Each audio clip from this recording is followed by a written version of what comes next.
আগামীকাল 12ই ফেব্রুয়ারি 2026 ত্রয়োদশ জাতীয় সংসদ নির্বাচন এবং গণভোট 2026 আয়োজন উপলক্ষে র্যাপিড অ্যাকশন ব্যাটালিয়ন 7 নিরলসভাবে কাজ করে যাচ্ছে।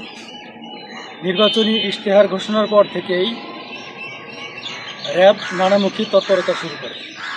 নির্বাচনকে সামনে রেখে এবং উৎসবমুখর, নির্বিঘ্ন ও অবাধ পরিবেশ নিশ্চিতকল্পে র্যাবের সমন্বিত নিরাপত্তা কার্যক্রমের আওতায় র্যাব 7 ফেনী ক্যাম্পের আওতাধীন ফেনী জেলার 3টি আসন ও খাগড়াছড়ি জেলার ভোটকেন্দ্রগুলোতে র্যাবের বিশেষ টহল, reserve petrol, monitoring cell, social media monitoring team গত 8 ফেব্রুয়ারি 2026 তারিখ থেকেই 24 ঘন্টা নিরলসভাবে কাজ করে যাচ্ছে। আমাদের দায়িত্বপূর্ণ ফেনী জেলার 3টি আসনে মোট 428টি কেন্দ্র এবং খাগড়াছড়ি জেলার মোট 203টি কেন্দ্রের মধ্যে আমাদের 8টি টহল সার্বক্ষণিক নিয়োজিত রয়েছে।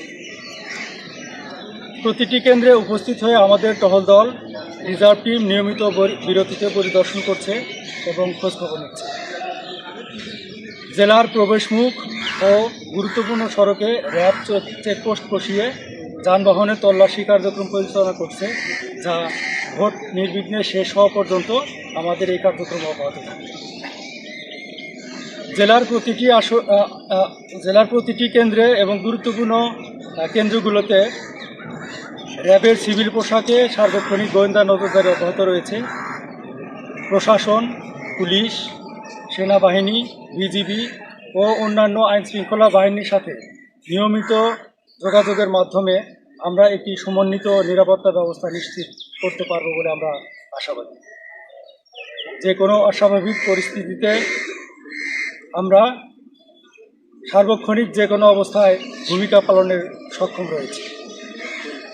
সামাজিক যোগাযোগ মাধ্যমে গুজব ছড়িয়ে কোনো বিভ্রান্তি সৃষ্টির বিষয়ে নজরে আসার সাথে সাথে আমাদেরকে সেটা অবহিত করার জন্য আমরা আপনাদেরকে অনুরোধ জানাচ্ছি।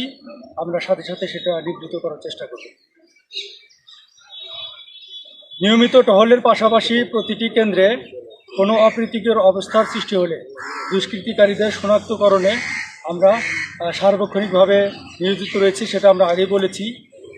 পরিশেষে আমরা এই খাগড়াছড়ি জেলার ভোটারদের নিশ্চিন্তে ভোট কেন্দ্রে আসার জন্য এবং যার যার ভোট তার পছন্দের প্রার্থীকে প্রদানের জন্য আমরা অনুরোধ করছি এবং এই আসন্ন ভোটকে একটি উৎসবমুখর এবং সাবলীল করার জন্য আমরা তাদের পাশে আছি। এটা বলে আমি আশ্বস্ত করছি ভোটারদেরকে যে আপনারা আপনাদের পছন্দ মতো প্রার্থীকে আপনারা ভোট দিবেন এবং সেই আশাবাদ ব্যক্ত করে আমি আমার এই সংক্ষিপ্ত কথা শেষ করছি। সবাই